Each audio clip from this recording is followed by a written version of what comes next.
Phillies are 2008 World Champions of Baseball. The Philadelphia Eagles are Super Bowl champions. Eagles fans everywhere, this is for you.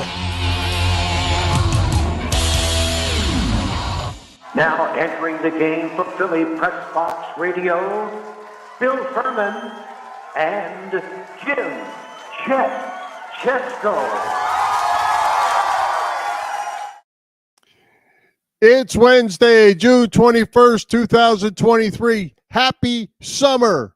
Welcome to the Philly Pressbox Radio Roundtable, brought to you by the Irish Rover Station House in Langhorne, PA. Allstate Insurance in Westchester, PA. Cavs, Philly Tailgates, and the Edge of Philly Sports Network. I'm Bill Furman. I'll be your host tonight, along with my partner, Jim Chet Chesko. Hey, Chet, the Phillies are on a June roll heading into this week with 3 with the Braves, 3 with the Mets at Citizens Bank Park. Last night didn't go so well to start that homestand off, but more ball tonight. Tomorrow night is the NBA draft, and the Sixers have no picks. We'll discuss. What moves you going to make? You got to make something. We'll talk about that. The Eagles are shut down for the summer, but the season countdown has begun. And we have music to talk about, Chet. Did I mention that you went to church? As always, there is plenty to talk about. I got my summer shirt on for today, Bill, so I'm all ready. Yeah, a disappointing start to the Phillies-Braves series for sure. A 4-2 loss Tuesday night at CBP. The manager getting some criticism for some of the moves he made in that game. Another game tonight, weather permitting. They delayed the start of it. The series finale then Thursday afternoon. And, yeah, I know you're really excited about Thursday night's NBA draft, Bill. Well, I am. We'll get to that a little bit. No, you're not. There's a generational player out there, and I'm going to try to get this right. Victor Wembanyama, I believe, from France, 7'2", 7'4", 7'5", whatever. He's big. You look him up, you find it out. 210 pounds, 19 years old, and he is a generational player, they say, that we have not seen anybody like him with the high school hype since LeBron James. They said Ben Simmons was a generational player too. So, we'll see. We shall see. Certainly a challenge, though, Bill, regarding the Sixers and this whole draft thing. No second-round pick for the Sixers. We still don't know whether James Harden is going to be a Sixer again next year. I should note there was a Philly Voice report yesterday that the Sixers are exploring multiple options to acquire a second-round pick, very possibly a mid-second-round pick that the team would add a future rotation player with. Boy, that's going to get everybody excited, huh? You're right. Well, I mean, how do you build a team, Chet, and add depth in the NBA when you don't have a first or a second-round pick? You've got to do something. There's rumors out there that Tobias Harris is gone. Yeah. There's Tyrese Maxey rumors floating around out there. Of course, Harden, as you mentioned. Are they going to come out of tomorrow with a complete new look? Or are they just not going to make any picks? There's a lot of buzz that Tobias Harris might be traded on draft night. Daryl Morey has made some draft night moves before. Al Horford a few years ago. So we shall see. And regarding second-round picks, the Sixers have drafted guys like Paul Reed, Shake Milton, Isaiah Joe, Passy, the big center. So, I mean, they've got some guys over the last 5 years who have played a bit and contributed in the NBA. So, maybe they'll surprise us, get a second-round pick, and get somebody who can help them in the next year or two. Right. Now, just for clarity, the first-round pick went to Utah, right? Yeah. And the second-round pick was forfeited for tampering. I think it was the Harden case, but I don't remember. Yeah, tampering. So they don't have a second-round pick. They do have picks next year, and then they don't have picks again in 2025 in the first or second round. So Daryl Morey's got his work cut out for them for the next couple of years. Yeah, and this was the organization that had assets, all kinds of assets. Now they ain't got nothing, and they still haven't advanced past the second round of the playoffs. Yeah, so there's not a whole lot of excitement right now in Sixerville. Maybe that'll change, tomorrow night. Maybe they will move Tobias Harris and get something back in return. Maybe we'll get some resolution to the Harden thing. I think we will by July 1st. Certainly, that's when things really, kick into high gear. So, going to be an interesting couple of weeks for the Sixers. Well, let me ask you. I mean, because you're the big basketball fan here, or big Sixers fan out of us. What moves the needle for you? What needs to happen? What do you want to see happen that you can come out of? Let's pick July 1st. Come July 1st, say, man, we're a better team now than we were at the end of the season. What's going to make that happen for you? Well, I think they're actually going to have to take a step back this coming year. They would probably have a better chance of getting to the second round, at least, again, if they brought James Harden back. But I've seen enough of James Harden. He's not going to be any younger next spring than he was this spring. And we saw what happened, in the deciding games against Boston. So I'm willing to let him go wherever he wants to go. Houston, I don't care. Work something out, send him on his way. And I like Tobias Harris. I mean, it's not his fault that they overpaid for him, but if you can get something decent in return for him, I think some team will want him since he's got an expiring contract, 1 year left on his exorbitant deal. So that will free up a lot of space for both the Sixers and his future team. So, I think this next year is just going to be kind of a throwaway year, and you start building for the following year. Get some pieces around Embiid, and then hope you get a decent draft pick next spring, a year from now. So I have a feeling I'm not going to be overly excited come July 1st or October 1st about the next year's Sixers team. Well, I'll tell you, you're catching me a little off guard with this, because that's not what I would have expected you to say. I didn't know what you were going to say, but Embiid's not getting any younger. No, I don't not. know that you can waste a year or two. As if you got young players, they're not going to step in and be superstars as in their first year. So you're really kind of catching me off guard. I think that window is closing quickly on Embiid, and you better figure out a way to win soon. I would like that. I just don't know what they can possibly do. I mean, unless Daryl Morey is a lot more talented and brilliant than we expected, I don't see how he can pull something off this coming year. I really don't. Yeah, and if you did trade Harris, and if you traded Maxey, which I really hope they wouldn't trade Maxey, but are you going to get better players than them for them? Yeah, I don't want to see Maxey go. I think you might get something slightly better than what Maxey is now, but Maxey's still improving. He's getting better every year. He had a couple of down games in the playoff, yeah, but so did the whole team. I'd rather keep Maxey and Embiid for this coming year, build around those guys, hope Embiid can stay healthy for another couple of years, hope that he's healthy in the playoffs for a change. I know that's a long shot. You never know, but I don't know, Bill. Getting back to the draft, though, I saw this mock draft from the other day. There's that big guy. They have him listed here at 7'5", Victor Wembanyama, 19 and a half years old. So you can't teach height, Bill. So he's going to go to the Spurs with the number 1 pick. We'll see how that works out. And this Scoot Henderson guy, he's a G League player, but I guess he's not affiliated with any team. And a lot of folks think he's going to be a future star. So he's likely going second.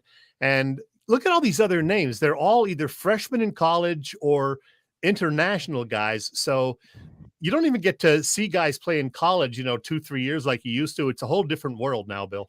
Yeah. And I was actually, this is a different mock than I saw that I've been following, but I was going to say to you exactly this about the load of freshmen. Yeah. That are in this group. It's the whole one and done. Why even let them go to college? Just even a Villanova guy, Cam Whitmore, in there who could go as high as 5th according to this mock draft. So yeah, I'll be honest, I haven't followed a whole lot of these guys closely at all. I've heard of a few of them, of course, the number 1 guy and Derek Lively out of Duke.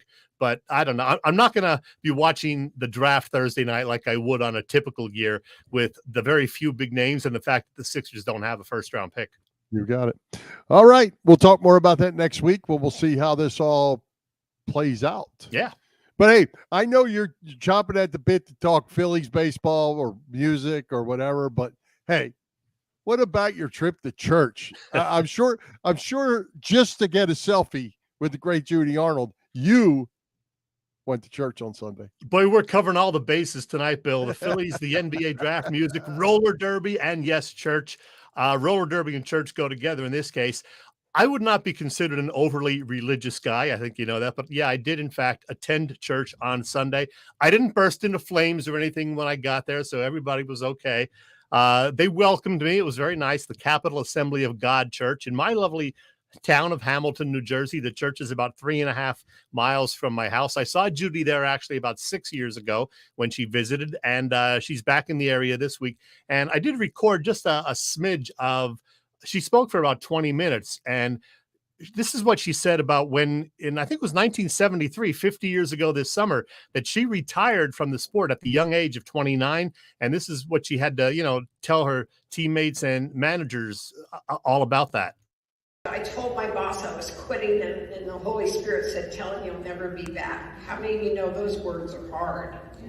If that's all you know, going around in circles and hitting people, what else are you going to do? What kind of job? I told one TV show I was on, I thought about being a bouncer, but I don't know what else to do. Could have been a bouncer. She was tough. Did you say 50 years?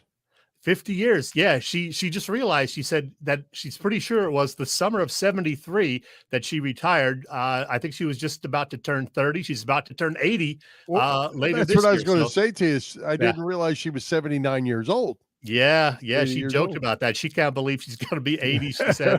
Right. I can't believe I'm going to be 50, Bill. So, Well, right. I understand that. So you got all kinds of stuff stacked up there in the studio. Any selfies of you and Judy that you? Of course. Here's Judy and Cindy Ogben. She was a teammate who I remember from the late 60s, early 70s with the Philadelphia Warriors. I actually met her and Judy together the first time, 2012, when there was a roller derby event in Philadelphia organized by my old pal Gary Powers, who's the president actually of the Roller Derby Hall of Fame. Who knew? So yeah, Cindy and Judy are still tight. In fact, Judy is staying at Cindy's place for at least this week. And there's Judy with the book.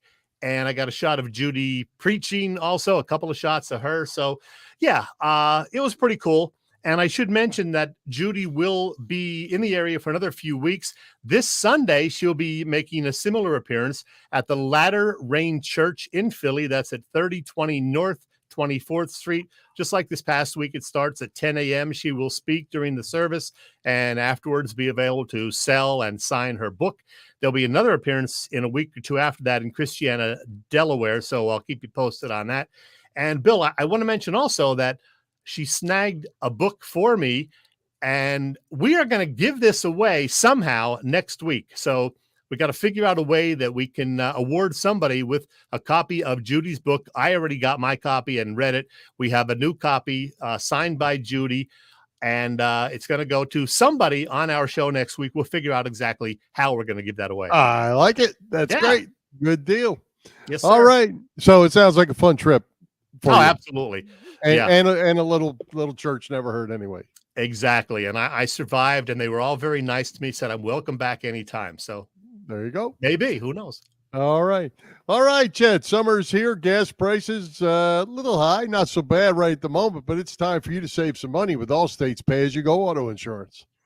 Yeah, Bill, Allstate's pay-as-you-go auto insurance puts you in control. You only pay for the miles you drive with the same full coverage that a traditional policy offers.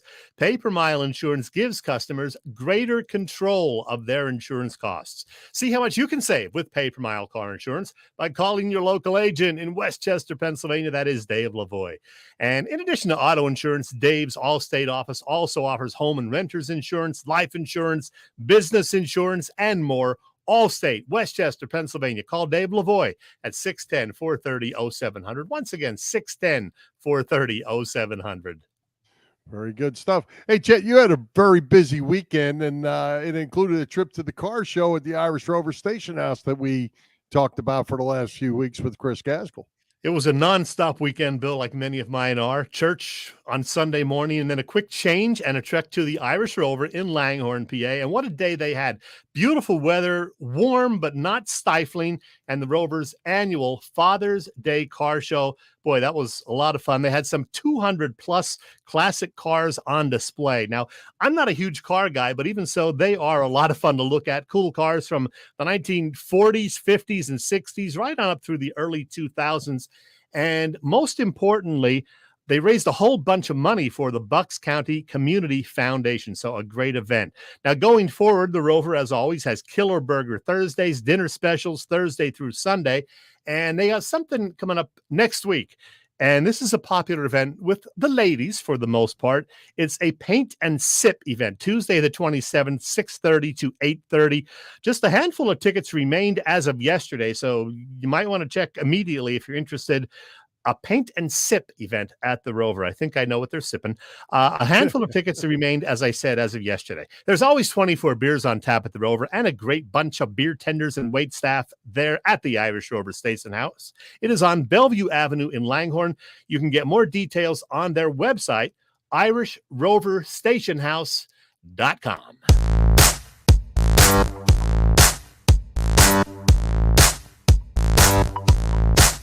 Hi, football fans. This is Merrill Reese, and you're listening to Bill and Chet on Philly Pressbox Radio. It's good!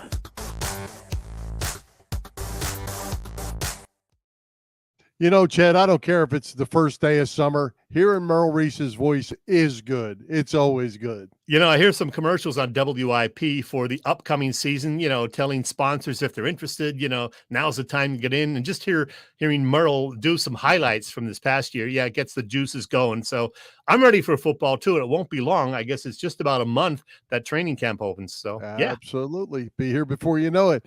Hey, but let's talk about the Phillies, Chet. The NL East is on fire.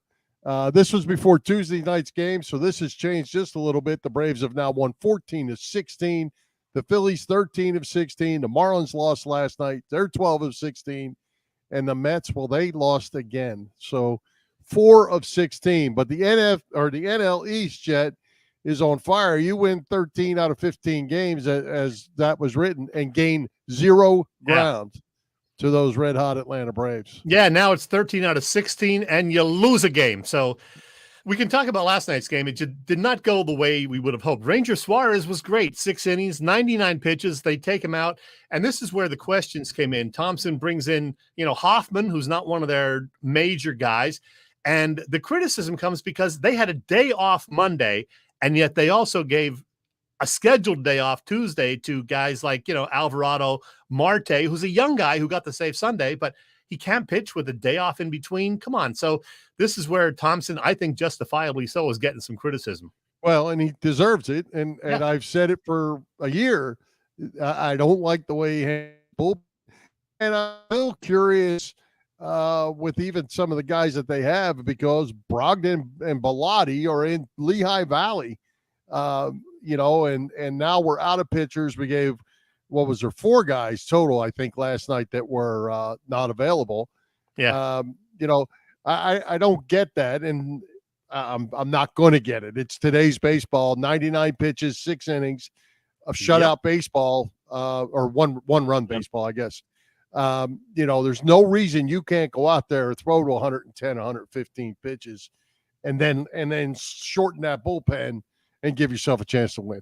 Steve Carlton and those guys must be looking at this and just laughing.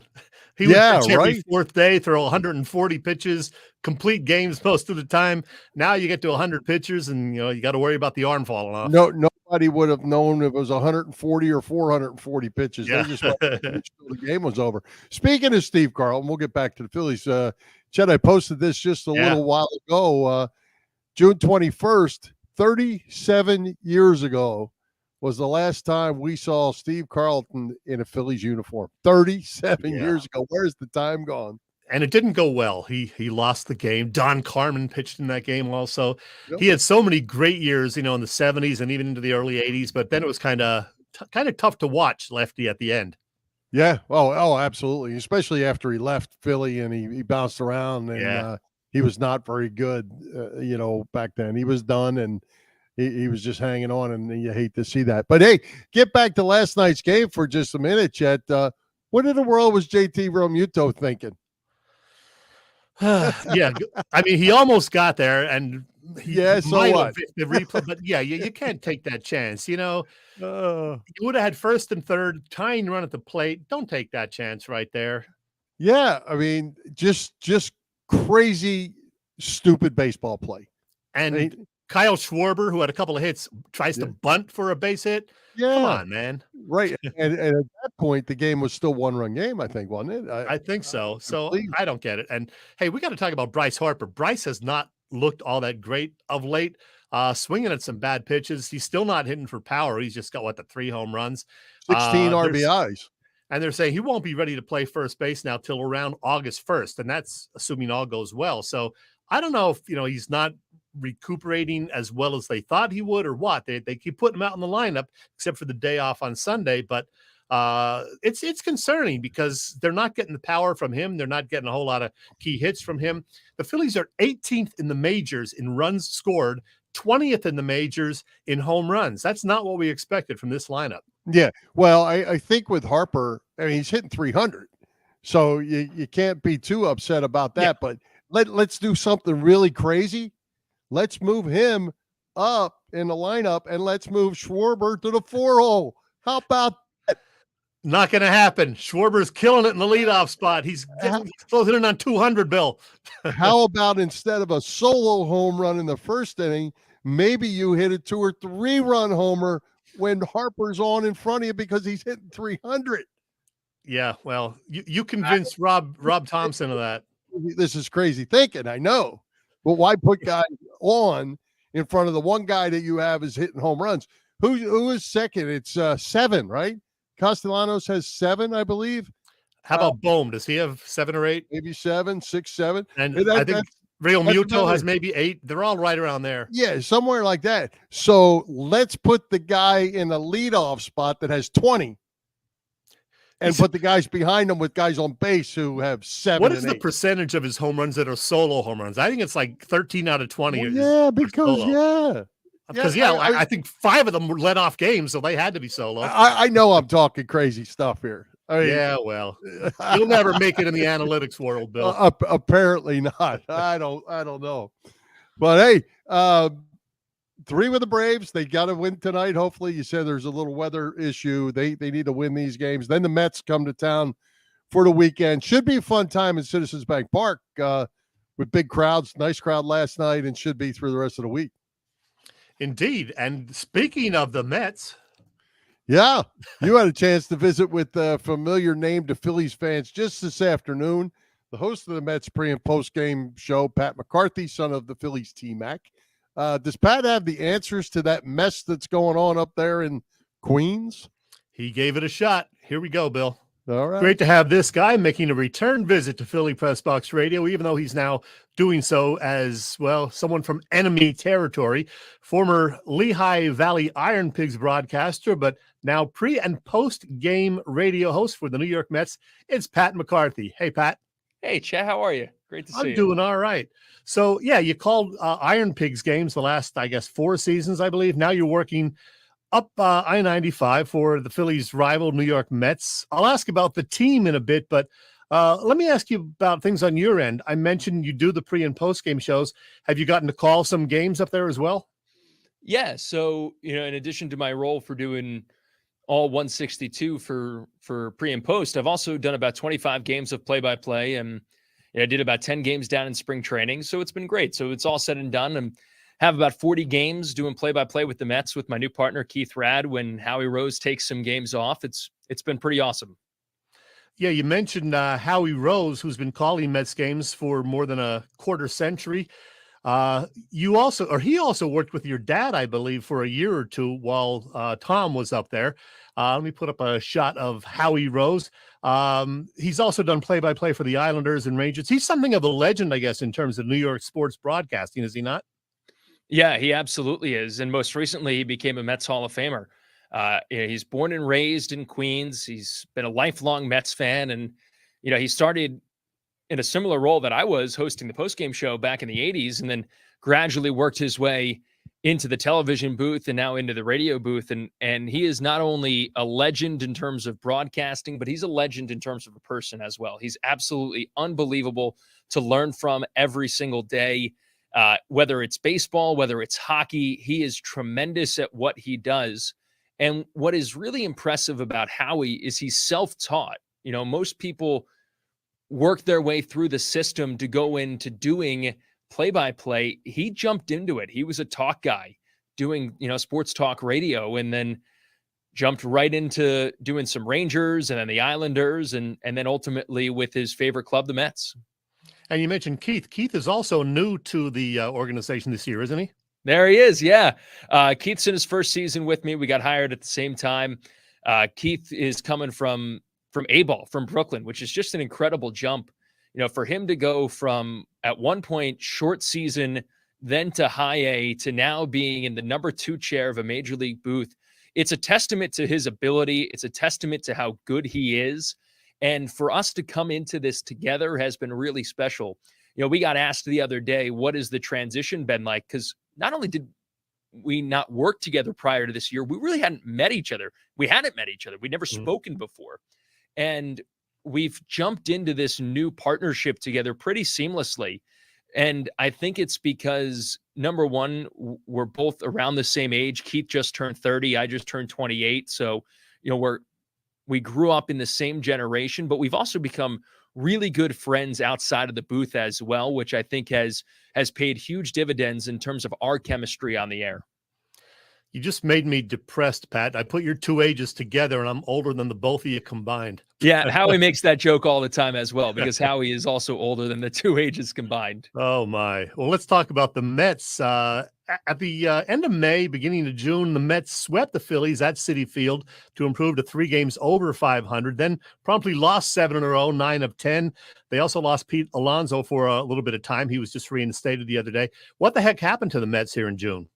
Well, Chet, I think it's been a couple of things. Number one, you lose Alonso for, even though it was 10 games, which is a lot less than people thought, that's a massive hole in the lineup. You think about the fact that he missed those 10 games. He's still first in the National League in home runs. He's just trailing Shohei Ohtani for the major league lead that he held for most of this season. But that's a massive piece of your lineup that's missing for 10 games. And, the Pirates were a team that were surging at the time. They've since, kind of fallen off since they took 2 of 3 from the Mets. But the other thing is, it's the starting pitching, which has been better recently. Justin Verlander and Max Scherzer over the first 2 games against the Astros were really good, despite the fact that the Mets split the first 2 games against Houston. So I think that's part of it, is just getting consistent starting pitching night in and night out. Every time it seems like the Mets have turned the corner in terms of the starting pitching, somebody in the 5 has a little bit of a step back. And I think they're still waiting to get healthy. Jose Quintana's on his way back. And if he is back around the All-Star break, that's a massive trade acquisition-like addition to this rotation, because this Mets rotation, which was set up, Kodai Senga is the only one that has made consistent turns through the rotation. Everybody else, whether that's Verlander, Scherzer, Carlos Carrasco, has missed time due to either injury or suspension. And Jose Quintana has not even pitched yet. So I think that has a lot to do with it. I also think Edwin Diaz, despite how good the back end of the Mets bullpen has been, not having Edwin Diaz back there is huge. And you knew it was going to be. But David Robertson's been really good as the Mets closer, and Adam Ottavino has stepped up as well. But those were the guys that were supposed to pitch in the 7th and the 8th inning to get the ball to Edwin Diaz in the 9th. And that's just not the case, because those guys are forced to pitch 1 inning later. So I think it's a handful of things. I think, the lineup hasn't completely come together yet, despite the fact that there's some guys having some really good seasons. And I think they're just waiting for those guys to turn the corner. Yeah, the Mets pitching staff certainly has experience, not to mention a couple of future Hall of Famers in Verlander and Max Scherzer. Verlander at age 40 may finally be showing, some of that age, but Scherzer still looks darn good. And Senga, who you mentioned, looked terrific in shutting down the Phillies 3 weeks ago. I like that Senga. He's pretty good. Yeah, he's special. And I think he's only going to get better.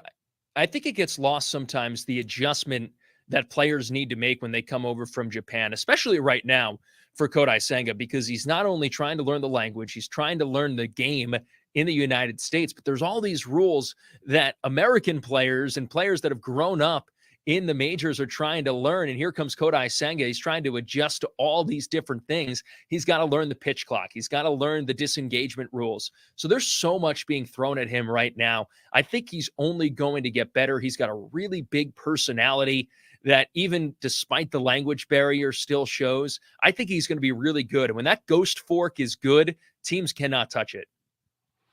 Pat, the Mets have really had the Phillies number last year and this, winning 17 of 22 meetings. You've seen it from both sides. How is that possible?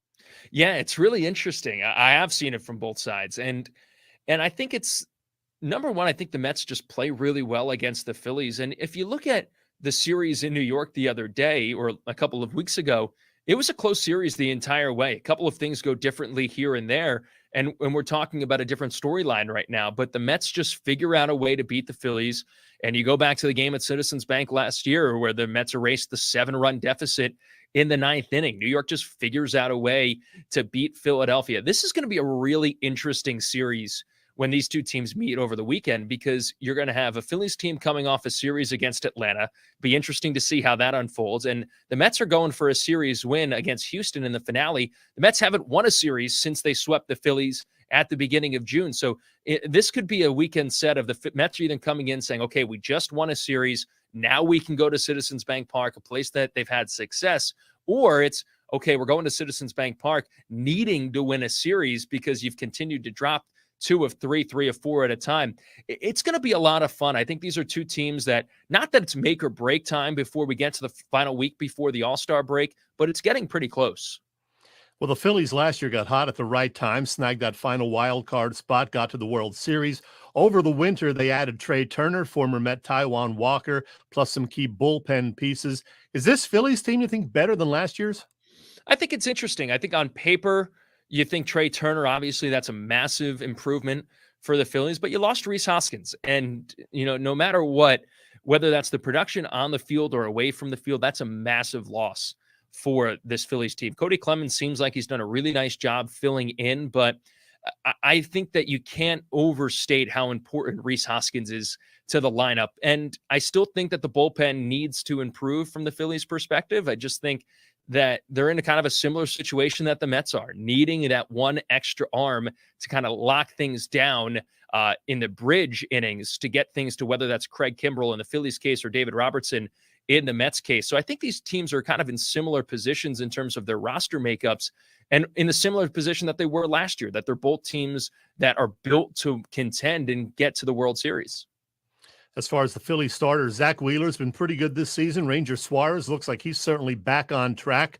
But the guy who's going this evening against the Braves, Aaron Nola, has really had kind of a strange season. He's among the leaders in innings pitched. He's still getting his strikeouts, but in many of his games, he's had like one bad inning, and he seems like he, like Senga, maybe is still struggling to get used to the pitch clock. What's your take on Aaron Nola?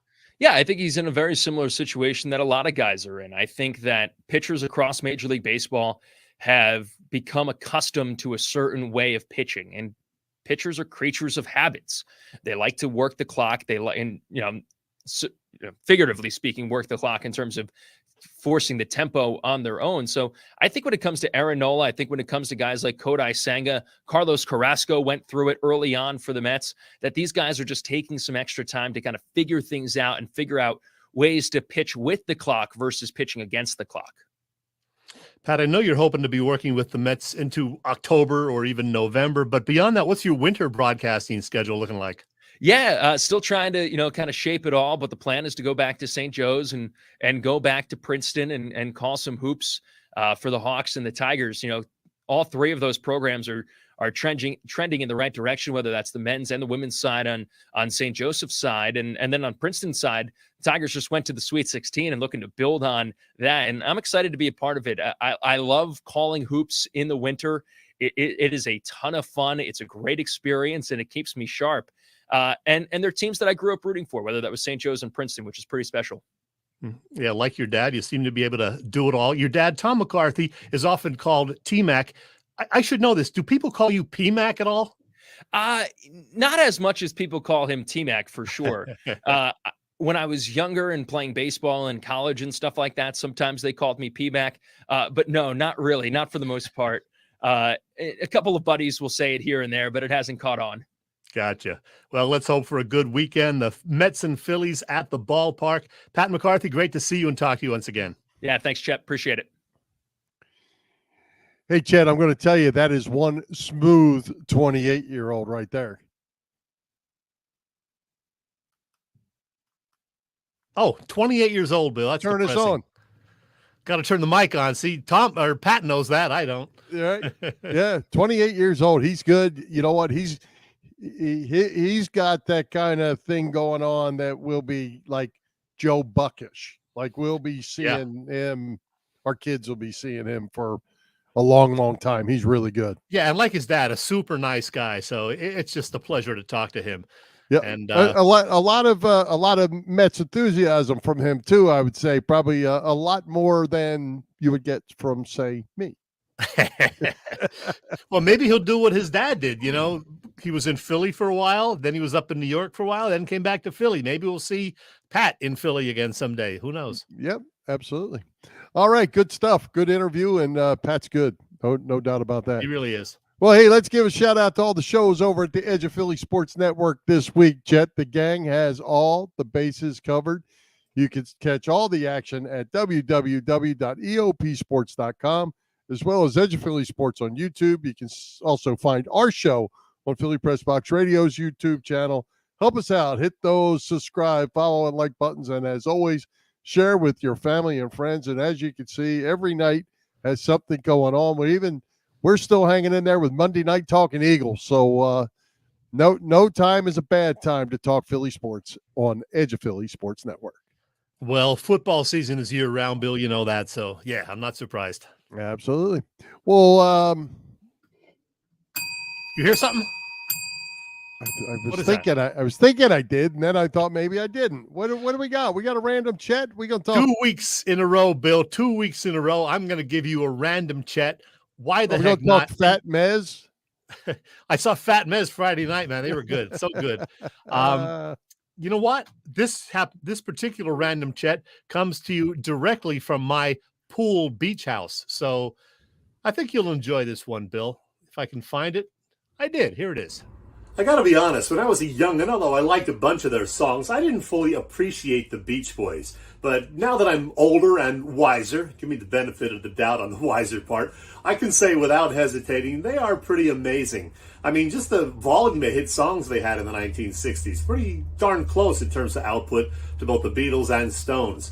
Anyway, knowing that the legendary Brian Wilson would be celebrating a birthday the other day, number 81 incredibly, I started re-listening to a whole bunch of Beach Boys classics and really digging them. Let's face it, pretty much every music fan from my era owns a Beach Boys album or two. At the very least, you know, one of their greatest hits albums or CDs, like this one, the great Endless Summer that came out in the mid-1970s. That was a huge hit. So on Facebook on Monday, I asked folks to give me their 3 favorite songs by the Beach Boys in order, and more than 40 of you played along.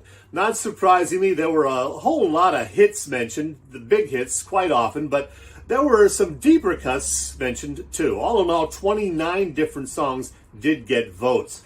Now, before I tell you how the voting went, I'll tell you what my favorites are, and as many of you guys noted, this was really, really difficult. I narrowed it down to 6 potential favorites, and well, the order could change from day to day for me, depending on my mood. Alphabetically, though, my 6-pack would be California Girls, Don't Worry Baby, God Only Knows, Good Vibrations, Sloop John B., and Wouldn't It Be Nice? But since I made you guys do it, I had to narrow it down to my top 3 as well, and I ended up cutting Don't Worry Baby and 2 true classics, California Girls and Good Vibrations, both of which are absolutely perfect, but hey, so are the other 3 on my list. So, in reverse order, my personal top 3 faves would be number 3, God Only Knows, number 2, Wouldn't It Be Nice, and number 1, a song that, for whatever reason, I've pretty much loved from the first time I heard it, Sloop John B. from the 1966 Pet Sounds album. But what did the 40-plus folks, including me, who cast votes, determine the very best or favorite Beach Boys songs to be? Well, I can tell you that a few pretty big hits did not make the top 10. Fun songs like, well, Fun, Fun, Fun, Catch a Wave, Little Deuce Coupe, Be True to Your School. Nor did later hits like Good Timin' nor Kokomo. Just missing the top 10, the aforementioned Fun, Fun, Fun, Caroline No, and surprisingly, the massive hit California Girls. How about that? Okay, I'll now put up a graphic showing the top 10 based on our voting. Each first place vote getting 3 points, each second place vote worth 2 points, and third place vote 1 point. So, drum roll, please. Look at that. God only knows our winner by 1 point over Good Vibrations. I had a hunch both of those would be in the top 3, even though, I ended up having to leave out Good Vibrations for my personal top 3, which was a tough decision. Wouldn't it be nice? I get around and in my room round out the top 5 in the voting. Can't argue with any of those choices. Anyway, 60 years of Beach Boys music certainly gave us a lot to work with, and this was fun, fun, fun. Great music to listen to at cookouts, hanging by the pool, whatever. Happy endless summer, everybody. Hey, that was fun. What happened to Help Me Rhonda? Help Me Rhonda. Was I the only one that gave Help Me Rhonda a vote? Yeah, Help Me Rhonda was only mentioned by 3 people, believe it or not. 2 second place votes and 1 third place votes. 5 total points. How about that? That's another one that I thought would be higher. Me too. All right, hey, speaking of music, there was a pretty good concert at the Link over the weekend. Billy Joel and Stevie Nicks, 2 of my favorites. You just said Friday night you were at Fat Mez. What's wrong with you? Let me tell you what happened. I really wanted to go to the Billy Joel Stevie Nicks show, and when it was announced several months ago, I talked to a couple of my friends who were also interested, and they were going to get the tickets when they went on sale, and they screwed up and didn't get them right away. And so all that were left were the really, really expensive ones, which we had already discussed we weren't going to get. So they screwed up, didn't get the affordable, as it may be, tickets, and so did not get to go. Later on, a friend of mine had an extra ticket, but I've already made arrangements to go see Stevie and Billy in Baltimore, October 7th. So I will be going down to whatever it is, that M&T Stadium or something. October 7th, I'm going to see Billy Joel and Stevie Nicks in Baltimore. I heard it was a great show in Philly, though. Yeah, Joe Howell has a comment for you. They are your friends. I should never trust anybody else to get concert tickets. I'm normally the guy who gets them for everybody else when we go together, and then they pay me, Venmo me the money. So this time they volunteered to do it, these people who will go nameless, and they let me down. There you go. Well, I heard it was good too. And do you have any idea what the attendance was? How'd they have that stadium set up? I don't know. I'm pretty sure it was sold out or darn close to it, other than maybe some of the really, really pricey tickets. I assume it holds over 60,000 even for a concert, but I don't know. I didn't look at the clips that closely, but I did see a couple of the clips of both Billy Joel and Stevie Nicks, and they both sounded very good. I assume they also did something together, but I didn't see any clips of that. Bill Barnes is covering his it was not tracks. No. In fact, Bill invited me saying he had an extra ticket and I could have gone with him. I would have given him whatever money he asked for, but I would have had to take the day off, and then I would have had to decide if I was going to. Wow, stop that Wawa stuff. Come on, man. But Fat Mez was good anyway, so that was fun. Fat Mez is not Billy Joel and Stevie Nicks. Sorry. I will see them October 7th, I guarantee you. All right, good stuff. All right, hey, what's going on with Bob Cavanaugh at the gang at Cavs Philly Tailgates? That is a great question, Bill. And you know what? I'm going to put up a graphic and tell you exactly about Cavs Philly Tailgates. Bob Cavanaugh at Cavs Philly Tailgates has been cooking up terrific catering businesses for more than 30 years now, known for their tailgate parties primarily. Cav is a 3-time winner of Philly Tailgates, Jack Daniels Great American Tailgate Party Contest, and a past winner of the Philly Daily News Tailgate Award, even featured on the Food Network. Cav hosted a tailgate recently at the ballpark, and now the next one is scheduled for Saturday, October 5th. That'll be before the Phillies Royals game at the ballpark. Check out the menu for that game. This is what they typically have for the tailgates outside the ballpark. Great food, all sorts of beverages. terrific variety. Cavs also does corporate events, graduation parties, you name it. Cavs Philly Tailgates is the way to go. If you need more info, email them at cavscatering@verizon.net or check the website phillytailgates.com. Of course, Cavs also the guys who do the cooking for all the Philly sports trips, home tailgates. And speaking of Philly sports trips, look at their away trips that they have coming up. They're going to Pittsburgh at the end of July. They're going to San Diego later on this summer. And then, of course, football season kicks into gear in September, and they're going to New England and Los Angeles, up to the Meadowlands to see Aaron Rodgers and company, Washington, D.C. to see those stinking Commanders. So all sorts of trips, courtesy Philly Sports Trips. Get all the details on that from phillysportstrips.com. All right. Hey, Chet, great guest tonight at Pat McCarthy. Who is coming to Philly Press Box Radio next week? Well, Luke Combs, Robbie. Robbie likes the little country music. Yes, Have fun, he Robbie. does. Yes. Next week, Bill, I just finalized this afternoon. We are going to have our annual visit from the great Neil Hartman. Neil will be talking about, the summer broadcasting programs he does and the Philly sports scene. We will very likely have a second guest as well next week, but that is not yet finalized. So I'll hold off on that one, but hopefully we will have Neil Hartman live at 7 and then a second guest either live or taped in the second half hour. So something to look forward to. Yeah, I saw on Facebook, Neil had some of his camp stuff posted. Looks like it's going full blazes. A lot of people there and look good as you would expect. I didn't check the schedule ahead of time, and it turns out the one in Philly is this week. And ideally, I would have had him on before that to talk about that. That's happening this week. He will be in Denver next week running the camp, and he's going to join us from Denver. So how about that? Neil Hartman next week, Bill. Very good. All right. Hey, Chet, man, I hate to always talk about this, but two more Philly athletes from our youth passed away this week. Eagles Hall of Famer Bob Boomer Brown. We've talked about him every year on our Hall of Fame, Philly Press Box Radio Hall of Fame show. And former Philly relief pitcher Jack Balshin from the 1964 Phillies. If you're around that time, Jack was a key player on that team that if they'd have let him where he was and continued on, we wouldn't have had 1964 to still be talking about. Just like we're criticizing Rob Thompson, there was a lot of criticism for Gene Mauch in 1964, from what I remember. And Jack Balshin was in the middle of that, as it I was just a young'un at that time, Bill. Yes, me too. Me too. Yeah, Jack Balshin, rest in peace. And the other guy you mentioned, the Hall of Famer, Bob Brown, and still not in our Philly Press Box Radio Hall of Fame, Bill. So we have to make a push for him this year, going in posthumously. He was a beast. Do you remember him with the Eagles? And he also played for who? The Rams? The Rams and the Raiders. Rams and the Raiders. Okay.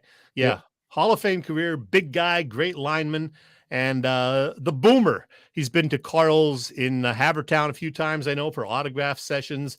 And you've met him, I assume, right? Yeah, I've actually met him several times, and as great a player as he was a better person. Really nice man, gentle giant, that's for sure. And first black, African-American, whatever term you want to use, All-American at the University of Nebraska. So way back in the day, and he was a groundbreaker, and he was a great player, that's for sure. Yeah, rest easy, Boomer. All right. Hey, well, Bill, Chet, yeah, go ahead. I was going to say, WIP was having interesting discussion yesterday, and it was one of their polls. They do these polls almost every day. And back in March, they did a poll on the morning show, and the poll was, who is the best current Philadelphia pro athlete? And Joel Embiid won that. Well, they just did the same poll this week, yesterday, and the three names they put out there, current Philly pro athletes, Joel Embiid, Bryce Harper, and Jalen Hurts. And as you can imagine, Joel Embiid did not win this one. He got what was the date of the first one? March, when the Sixers were, still in the regular season. He was on his way to the MVP. Well, this time around, Joel Embiid got 8% of the vote. Jalen Hurts got, I think, 51%, and Bryce got 39% or whatever. So, yeah, there's not a lot of Joel Embiid love in the city right now, Bill. No, and I get it. I mean, I get it. Yeah. Everybody was riding those coattails, and that he was going to be the MVP, and he was this and he was that. And I hate to say that I told you, but I told you. I'm just not in. I'm just not in. I don't know what to say about it. I know. He's a great individual player. I think we can say that, but yeah, and he's 30 now, so right. And the other thing too with Jalen Hurts, and not to take anything away from him because he was tremendous, he's got a pretty good surrounding cast. He does, and he is good. I don't know. I'm not saying he's great at this point. He's really good, and he's got a lot going for him. And the fact that he's still got young legs is good.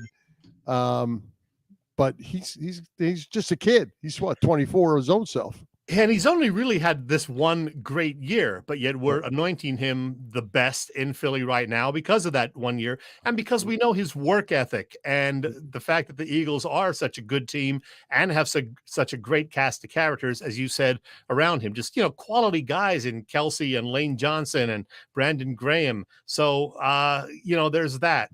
And I think he is going to be here for a long, long time. I mean, we kind of thought that about Carson Wentz after the near MVP season too, but that didn't quite work out. But I think this is a different animal in Jalen Hurts. So I think we are set at quarterback for many years to come, of course, barring injury. Yeah. Well, I think if you take a step back from it, and you probably know I'm going to go here, if you look at all the teams and you say, who is the best player on all the teams, right now, give me one guy that is probably a surefire Hall of Famer at this stage of his career. You got him?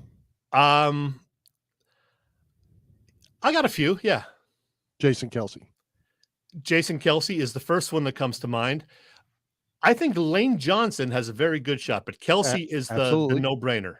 Kelsey, Lane Johnson, and Bryce Harper are probably your Hall of Famers if it were today. Yes, and I know you don't hear this, but Joel Embiid is a Hall of Famer too. We'll see about I think he is. I mean, just because of his career and the numbers he's put up, it would certainly help if he would win a championship. But I think just based on the MVP season, the runner-up MVP seasons, and his stats, he's a Hall of Famer. Not quite as much of a lock as Jason Kelsey, but I think he is a Hall of Famer. Yeah, well, we'll have to see. I mean, and he may not even need to win a championship. Allen Iverson didn't win a championship. Yeah. But I think he's still going to have to put some seasons together. I think Kelsey is in. Lane Johnson is probably in, and Harper, barring any injuries and continues a normal finishing of his career, I think he's probably in too. How about Fletcher Cox? Fletcher Cox, a Hall of Famer? No. Close. He's good, but no, I would say probably not. Okay. I mean, and why I say that is the first name that comes to my mind is Aaron Donald. Yeah. Is Fletcher Cox as good as Aaron Donald? No, he's not. No, he's not. So, and Aaron Donald's a Hall of Famer. So that would be the bar to me right now, and along with J.J. Watt and some other guys that I think are better than Fletcher Cox at this point. Scott Rowland's not as good as Mike Schmidt or Brooks Robinson. Scott Rowland's going to the Hall of Fame this year. So, well, that's right. NFL's a little harder though because you only get 6 guys a year. You can't open it up quite as much as the others. So there's a lot of defensive linemen that could fall in, or you just end up going through and you don't have any defensive linemen getting picked. One other Embiid note: the prospective or the Vegas odds for the Vegas odds for MVP for the NBA next year have come out. Not surprisingly, Jokic is number 1, but Joel Embiid is 4th. Second or third would be Giannis and that Luka Doncic. So Embiid's still 4th as a potential MVP. That doesn't surprise me that them 4 would be there in whatever order. Yeah, Jason Tatum 5th. Yep. Hey, one other thing I want to throw at you, Chet, I'll be making a trip to Chantilly this weekend to the big memorabilia show. Brian Dawkins will be there. Randall Cunningham will be there. And speaking of defensive linemen, and Delco Proud from St. James High School, Temple University, and the New York Jets, by way of the Hall of Fame, Joe Klecko will be there as well. So it's kind of looking forward to that. Does this have anything to do with Chantilly lace, the song? I don't know. It's I'm guessing Chantilly, not. it's Chantilly, Virginia, right next to Dulles Airport. That's all I know about it. I don't even know what that song's about. Chantilly lace got a pretty face. What does that mean? I have to analyze those lyrics. I don't know. I can't help you with that. That's out of my league. Hey, two real quick hockey things. First thing, Flyers revamped uniforms. Now, I don't think they're drastically different. You know, the Flying P logo still there in the center, but they're going to the burnt orange that they had once before, I guess. Some other minor changes with the numbers. Plus, you got the Blue Cross sponsor logo now. What do you think of the new uniforms, Bill? Take that sponsor logo and put it someplace else. Where, Bill? Well, so someplace. Use your imagination. The colors, I'm fine with the colors. They're not ever going to change that logo. Yeah. Which they shouldn't. The burnt orange sleeves there on the white jersey, they go way back into the day. Yeah. I kind of like them. The blacks are okay for every so often, and I'm good. I'm good with it. They're pretty much the same, just a little tweak. I'm just not big on the billboard. And Ken Hitchcock, I see, is going into the Hall of Fame. Going into the Hall of Fame. Builders version or whatever. Did you realize he's fourth in the NHL in wins all time, regular season? Yeah. Well, him and Laviolette and what's his name? Tortorella. They're all up there. They're all up in the top. You know, I have the list somewhere. Scotty Bowman is, of course, number one. Joel Kenville is number two. I forget who was third. And then, Ken Hitchcock fourth. Yeah. Well, yeah. I think I got the list. I think Peter Laviolette just got hired by the Rangers as well, right? He did, yeah. Yeah. Number three, Barry Trotz, okay? Yeah, he's pretty good too. Tortorella is 11th on the list with 704 wins. Laviolette somewhere in the middle. I think he's 7th or 8th on the win board. Pretty good. You know what I noticed? I looked at the win totals for all of the coaches, the top 30 or whatever. The top 27 NHL coaches among wins all coached at least two teams, and in some cases as many as 5 or 6. Boy, they recycle coaches in the NHL like you wouldn't believe. The only one who stayed one place the whole time was number 28 on the list, the immortal Toe Blake, Montreal. There you go, way back in the day. That was probably because Toe didn't want to move, and there was only 5 or 6 teams. 6 teams back in the day. And it's a shame his brother Finger never got a job. Yeah. Just let that one go. Right on by. Finger. Let's take a quick break and thank our friends at the PPCC 118 Raz Room. They post great sports memorabilia on their Facebook page so people can take a chance of winning something they may not be able to afford or have access to. All items come with certificates of authenticity. Continue to autograph memorabilia from all the Philly teams and more. Check out their Facebook page. Like it or follow it. It's PPCC 118 Raz Room. That's right. PPCC 118 Raz Room on Facebook. All right. Anything else for you before we sign it off? I just want to give everybody an assignment. Go find your Beach Boys greatest hits album, whatever form you have it in. Give it a listen. Appreciate the Beach Boys. It's the first day of summer. Go sit by the pool, have a brewski or an iced tea or whatever, and enjoy a little Brian Wilson, Mike Love, Al Jardine Beach Boys music. Anything more about that shirt you're wearing? Hey, this is a nice shirt, okay? I'm ready for summer. At least I took the Hawaiian layoff for this part of the show. There you go. All right, let's wrap this thing up. Let's thank tonight's special guest, Pat McCarthy. Our sponsors, the Irish Rover Station House, Cavs Philly Tailgate, PPCC, 118 Raz Room, and Dave Lavoie of Allstate Insurance in Westchester, PA.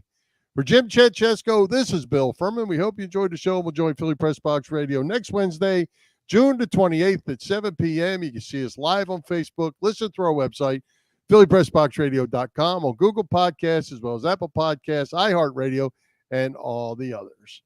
High hopes, Philadelphia sports fans. High hopes, he had